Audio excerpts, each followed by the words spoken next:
Hey, look at you and your new hairdo. I know. Look at that. It must be winter. That's usually the opposite of what happens. When it gets colder, people leave their hair. When it gets warmer, they cut it shorter. You're backwards there. What you have to know is that I always tie my hair when I go beekeeping, and so it's off my neck. And then in the winter, having my hair down actually keeps my hair warmer. Uh-huh. I see. I My see. my Okay. neck warmer. Yeah. My neck warmer. Well, so speaking of cold and warm and all those fun things, it has been unseasonably warm ever since I have gotten up here into the Ozark Mountains. And we've Mm. had days in the 70s, almost 80s, which is Yeah. way it's a huge fluke. It's way out of character for this area.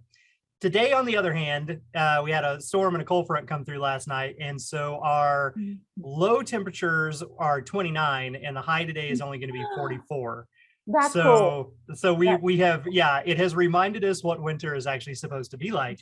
And I thought that since how that, stark reality check just occurred, it would probably be a good idea to talk about some emergency winter things such as possibly emergency feeding, and just Mhm. kind of have a discussion about pros and cons and your thoughts on such.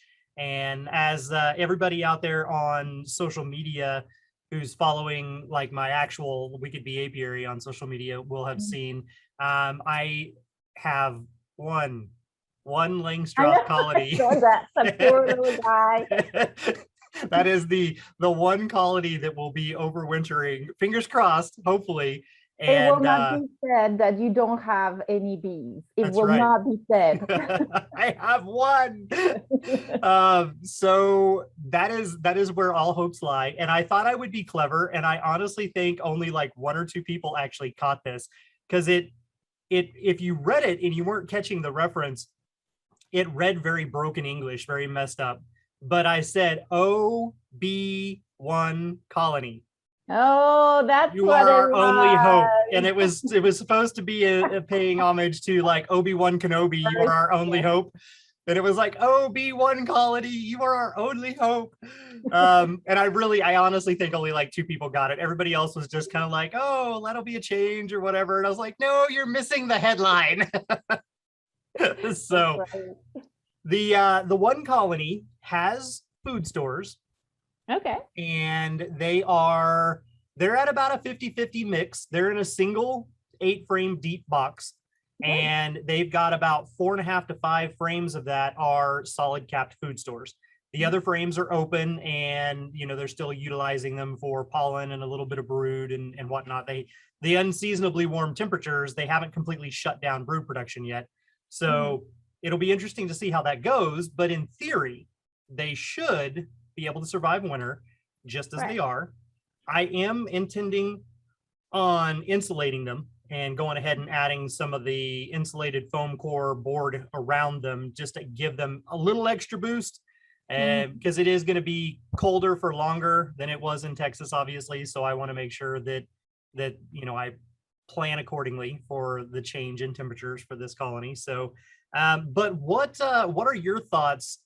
Because obviously you come from a natural beekeeping background. So, what are your thoughts on a colony that is going into winter and may not have the food reserves that they should, and/or runs out of food reserves partway through the winter season?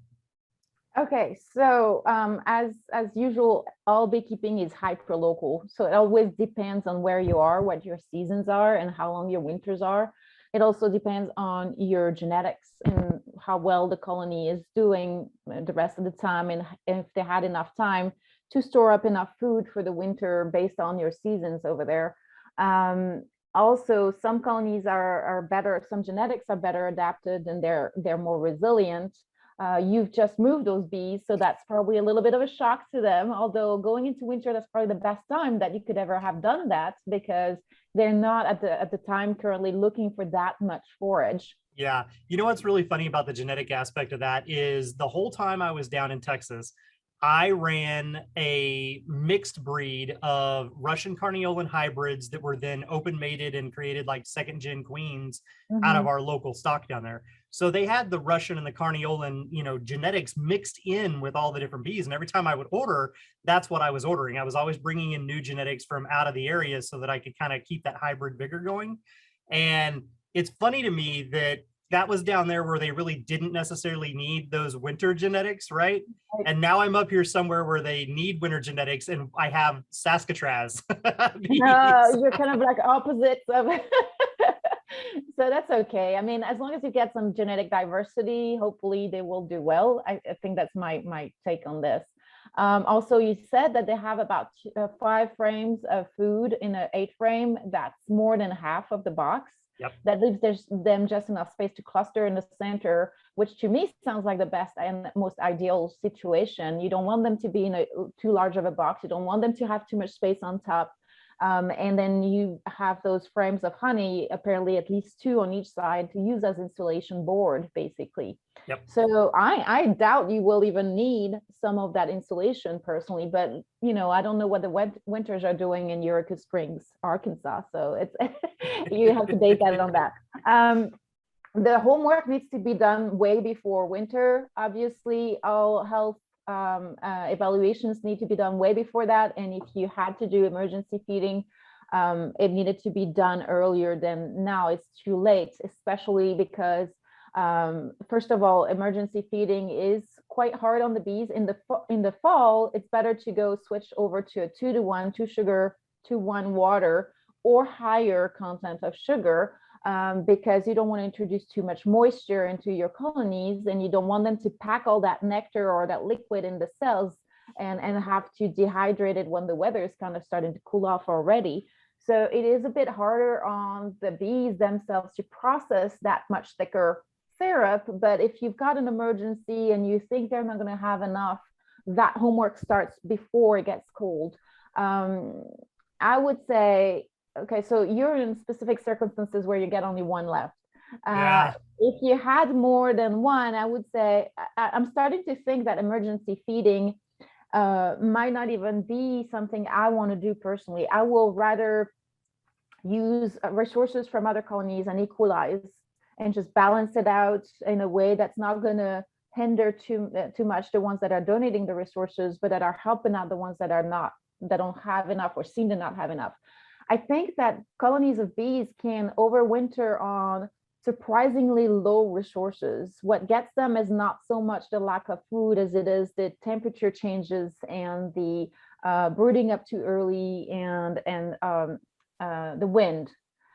So a cluster of bee can sustain really low temperatures for extended periods of time in that stasis, in that hibernation mode, where they're not going to need any food. They're not going to go through that food actually, and that's okay as long as there's no wind destroying the efficiencies of that cluster, right? So if they're in a box, if they're in an area that's not windy, they can really do well for long extended periods of times. They're going to rely on those winter bees that they had, that they grew before the winter comes in. And those bees are basically, there's 2 kinds of stores in the colony in the winter. There's the stores in the form of honey and some pollen, but there's also the stores in the bodies of the fat bees that are storing all that into their vitellogenin, their fat bodies. And they're really a different cast of bees from that standpoint.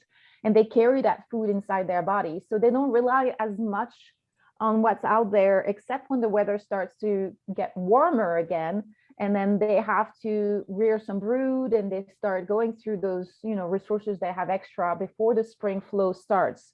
And that's what I think your issue is going to be. So what I would say is emergency feeding in the winter, if you're going to do it, if you see that you're going to do it, need to do it, it's going to be rather early spring at the tail end of the winter, when the bees are starting to get active again, and they might actually go through the reserves they have left in the colony. And that's not something that you will know exactly how much they're going to go through until that period of time. So my take on this is that when it gets super cold at the beginning of the winter, is to not do anything about it. It's early in the spring season, late in the winter, that I would go and check and see what's going on. I do not like to do emergency feeding at all. I don't like to feed a sugar in general. However, if you wanted to, if you had one colony and you were worried about it, that it might not make it to the beginning of the flow, I would potentially consider some of that emergency feeding. If the temperatures are above 55, I would consider 2-to-1 early in the spring. I know that the rule of thumb is 1-to-1 to encourage them to brood up, but that's still too much liquid when it's still cold. So I would still go with 2-to-1 and or some dry feeding. Never any pollen. As far as I'm concerned, you're asking for trouble if you feed pollen at any time in the year, pretty much, because what you're doing is that you're trying to when you feed pollen, you're actually encouraging them to brood up, to make babies. And what can happen in those circumstances is that late in the winter, too early in the spring, they might brood up so much that there's a cold snap still going through, the weather's still not stable, there's still no food outside, and then they're going to end up having to feed and keep warm all those babies that they've just reared, that you've encouraged them to rear by feeding them pollen. And that's when they get in trouble. They go through the remaining of their carb resources, honey and all, and they kill themselves, they starve themselves, trying to keep those babies warm. They will sacrifice themselves before they sacrifice the babies. And that's where a lot of the problems arise. If you don't have that circumstance happening and you've been feeding pollen and they've brooded up, potentially as the weather warms up, they might actually find themselves in swarming mode prematurely early into the season, meaning your mated queen might leave with 50%, 3/4 of your bees out in the wild in search of a new cavity, and you're going to be left with those queen cells that are going to emerge, and those virgin queens are going to start looking for drones to mate. And in Texas, we always have a few drones for them to mate, but they're never going to be very well mated if they mate at all. Like in colder areas, you might not have any drones at all. And then you're going to end up with virgin queens that have never mated. And that could spell the doom for your colony very quickly, right? Because there's only so much time that they have once they rear those spring bees, which take over from the winter bees. Those live only 4 to 6 weeks trying to get the foraging.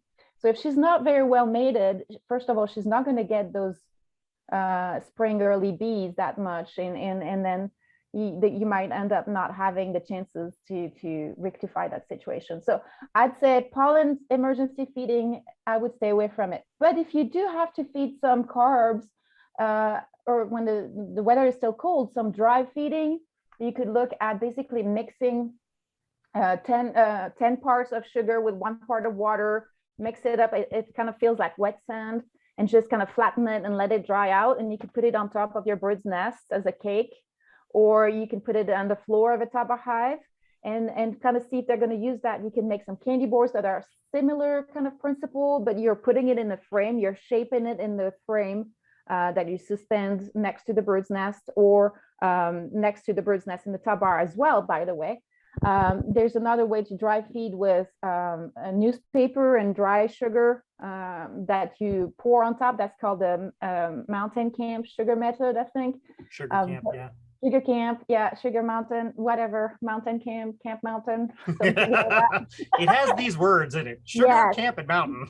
Well, the French girl has a tendency to reverse adjectives and nouns, so this is kind of really throwing me for a loop. But I mean, most of the time, I would say that bees don't really need to do that to get fed emergency. Yeah. The worst thing you can do is the what I call the soft sugar bricks. There's a guy here in Texas that's pushing those soft sugar bricks, and what he does, he's mixing sugar, honeybee healthy, chamomile something, and pollen supplements and all stuff, and then he cooks it up with citric acid or something, and then he cooks it up. So it does several things. It does force feed them that pollen supplement, which I think is dangerous, and it also, the cooking with citric acid, the cooking of sugar with citric acid creates HMF. Yep. Yep. Exactly. So which is toxic to the bees. So I really am totally not into that, and I recommend against that for the reasons that I mentioned. So for everybody out there following along, the record date on this is December 6th. The air date on this is actually going to be out there on December 15th is when this will actually air. So hindsight's 2020 on this one. So it's a little bit too little too late if you're coming into winter, or you're already in winter and you're like, oh, my bees only have one frame of capped food stores. Well, that's bad bee management during your late summer and early fall. And that is when you should have switched over and started feeding the 2-to-1 sugar syrup, bulking them up. Literally, all the rules go out the window as far as how much to feed and how often. When you're getting ready for those winter food stores, it's as much as you can possibly give them that they will take and store until you hit the weight that you want them to be at. And you need to do that while it's still warm enough for them to go through and process it. Now, if you have temperatures like I do today, where the high is 44, you don't feed liquid. And when, like Nathalie, when you mentioned, if it's warm enough, if the temperatures get above a certain degree, that's not just for that day. You have to look at the extended forecast for a couple of weeks and make sure that it's going to stay an average of like 60 degrees Fahrenheit, and not just be a fluke 60 and 70 today and tomorrow and then go back into the 30s for another month, because they're going to pull that in and not have the ability to dehydrate it. And then you've got that excess moisture inside the colony and sugar that's not been quote unquote ripened to really be able to be stored. So it can lead to a lot of problems. But the answer really with all of that, as you mentioned there at the end, is the dry substitutes using the sugar board or sugar brick. And the method that you mentioned to do it that's kind of how I've gone through and done it. If you guys get online and you ever look anything up and it tells you to cook it like you're making candy and to use a thermometer, don't do it, because again, that's going to create the HMF. It's going to create that hydroxymethylfurfural, which is bad, and you don't want to do that. So you can take, if you had some 2-to-1 sugar syrup that you'd already made, you can take that and pour just a little bit of that into the dry sugar and mix it until you get that wet sand consistency. And then you want to mold it, and that is going to also involve you knowing how much space you have inside your colony. So if you have a shim board or a frame board that can go around to give you extra space, you can use that, and the height, and then that's how big you want to make those bricks or those molds. For people with top bars, so if you do a very modified version of my rescue bar method, but instead of bending the hardware cloth to make that C so that it holds comb, cut it into the shape of a comb and just have it hanging straight down. And then you can put that into the center of that sugar and mold it around it. And then you let that sugar set out and dry. And when it does, it becomes solid. And then you can hang it inside that top bar just like a regular comb. And now they've got a food store back there. I would say, though, if you do that, put that behind their natural food stores. So if you've got 3 or 4 frames of solid capped food that they've already done, don't put it in front of those, put it behind those, because those are also their natural barrier to do the insulation, provide the warmth. And so put your substitutes at the end, or if it's in a Langstroth, put it above the frames or above the inner cover, depending on what your setup is. But I do see things, and I've mentioned this for years. I think Facebook is the devil, and so is YouTube.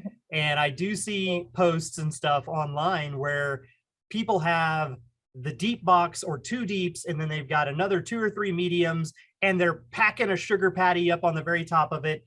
And it's like the beginning of November. And I'm going, what are you doing? Like, yeah, I get it. You're up north and it's going to be colder for longer, but they don't need all that. And you don't want to preemptively give them all that, because that's additional space for the heat to escape, additional space for them to guard, additional food to potentially attract other predators that might want to come and steal it.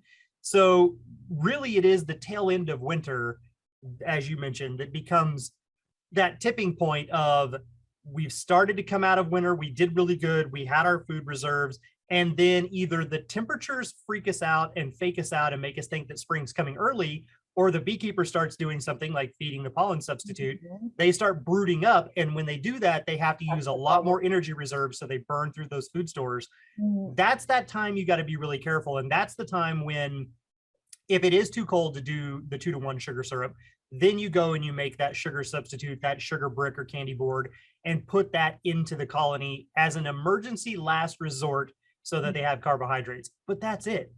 Right. All the rest of it really needs to be done before you ever get to winter. And so this conversation is just for the oopsies, the they had enough going in, it was great, but then I checked on them and, for instance, using mine for an example, they're going in with 4.5 to 5 frames of capped food stores. So let's say that we have a freak warm day in January and it's warm enough that I can go out there and look. Well, there's two catches to that. I can look, quote unquote, by hefting the hive and seeing if it's heavier or lighter than it was now.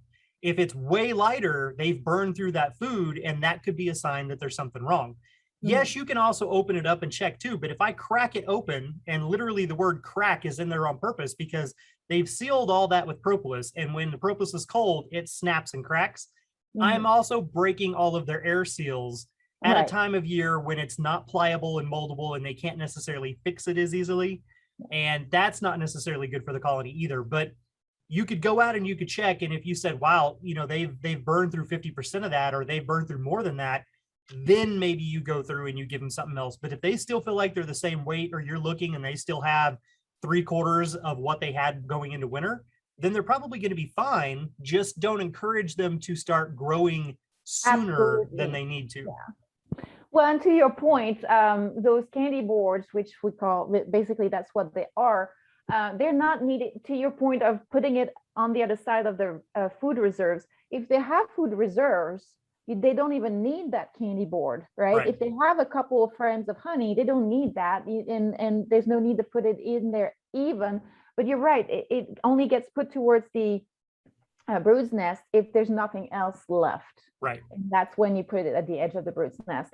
The other thing I wanted to mention is that those colonies, they're going into winter when they don't have any brood. They go through surprisingly low amounts of resources. Again, they're pretty much self-sufficient. They really don't need that much. It's when the brood comes into play that things start getting sketchy if there's nothing out there for them to eat and to find to replenish the resources. And they'll go through nectar before they go through honey, right? So they prefer that. Honey is kind of like that pickled, pantry reserves. Yeah, it's emergencies, yes. Yeah, and so if they have those resources in the hives, they don't need any feeding necessarily. If there's always a lot of rule of thumbs, if they don't have this much, then you should feed them this much and all stuff. But I really think that even on very low resources, they can make it through if we don't encourage them to brood up, if there's no reasons for them to brood up. And the intervention should not be in the fall necessarily, but more in the spring, because that whole time where they're kind of dormant, they're not going to go through that much. And if it is warm enough out there, chances are they're going to find some resources and some nectar. At least in Texas, there's always something blooming somewhere. So from that standpoint, I'm not too worried about our colonies. The other thing I wanted to mention is that if we kind of be mindful about what is causing some of those issues, there's 3 main reasons I see creating circumstances where you might be worried about food resources. And that's throughout the year, not having enough nutrition, not having enough forage, to the point where they're not able to gather as much winter resources. And that's because they're in a poor forage area. And at that point, you should wonder, do I need to keep bees there? Do I need to keep that many colonies there that are competing against each other? That's not necessarily the fault of the bees. The other reason might be the genetics that are not necessarily resilient and adapted to local conditions, that are not able to leverage the cycles of food and weather to store up all that, and that might actually be struggling with diseases and other stressors that are causing them to not be strong enough to gather those resources. So genetics can be remedied in a way that you can either requeen with something that's going to be locally adapted, preferably, my soapbox, treatment-free, more resilient, naturally thriving kind of genetics. And if you cannot put your hands on some of that, if you identify that problem early enough, and that's why it's important to be aware of what a healthy colony looks like, and by contrast, what a not healthy colony looks like, you can let them requeen themselves, and hopefully that queen that's going to go mate out, that second generation, will go and find some genetics that are going to bring some diversity in her subfamilies of daughters. And that's going to allow them to find better ways to find that and adapt to that forage. So forage, genetics, and the third one is robbing, whether it's from other colonies that are putting them under attack, or from the beekeeper. And I think that's the biggest problem that we don't talk about very often, is that if you've got to feed your bees, ask yourself, did you harvest too much honey, leaving the bees with not enough, and then having to supplement them with sugar syrup? Because if you are, you're not doing your bees a service. You're That's doing right. them a service. And That's that's right. something to be mindful of as well. And that's why I like to, if I do harvest any honey at all, is to keep some colonies that are going to have a lot more resources that they need. And then in the fall, evaluate who's got way more than they need. And it's tempting to harvest that and say, okay, I'm going to sell that because those colonies are filled with honey and they've got so much. Yes, but if you have some colonies that are struggling, or potentially, like we have 150 colonies. And I know that some of them are not going to be on good forage. I know that some of them are not going to be thriving and have all those resources. So I'm not harvesting all the honey on the ones that are in super good forage. I'm using those as suppliers, and then I'm going to transport those combs and give them to the colonies that might not have enough, rather than feeding them emergency sugar syrup and things that are not as adapted to their needs. So that's kind of my take on this. No, that's actually, that's a great point, because the whole scenario with taking too much from them, being too greedy, like if you're just starting in beekeeping, you're not supposed to get a honey harvest that first year. And yeah, that doesn't mean the bees don't make any, but they need every bit of every resource they have that first year to be able to make it. And you taking from them is doing them a disservice. And so anytime that happens, we've had I think it was 2015, it was either 15 or 16 down there in Austin. We had a really horrific year. We had way too much rain. And so there was no forage because it kept getting washed away. There wasn't enough time for the bees to get out and actually forage and do anything. And we ended up not having any honey harvest whatsoever. And we ended up taking what little bit of honey we could find and trying to evenly distribute it between all the colonies that were out there so that everybody had some sort of food. And that's absolutely something that also needs to be taken into consideration. So lots of things always to think about when it comes to these scenarios. Funny little side note that has nothing to do with bees, but totally has to do with you and I. So last week we had sound issues because you were trying to figure out a new microphone. You've got that, and it was fixed. And it literally just occurred to me a moment ago, my microphone was not on. So the sound was coming through my Surface Pro and was going in that way instead of actually coming through the microphone. So now I have turned the microphone on so you have better sound quality. But the goal would be that next week, Nathalie's mic and my mic will both be on and both be working properly, and we will be good to go. So that is the challenge, I guess, for us on these winter months, is making sure all of our technology is set up correctly. So anyhow, everybody, thank you so much for tuning in. And I hope that you all enjoyed this little chat on emergency feeding. And we look forward to talking to you again next week. And I will say on behalf of Nathalie, because I think the other side of the recording froze. So I will say on behalf of Nathalie, be mindful, everybody, be good, and we will talk to you next week. Bye. This Hive Jive production was made possible by amazing patrons like you, and we appreciate your support. To all our Hive Jive junkies out there, you truly are the bee's knees.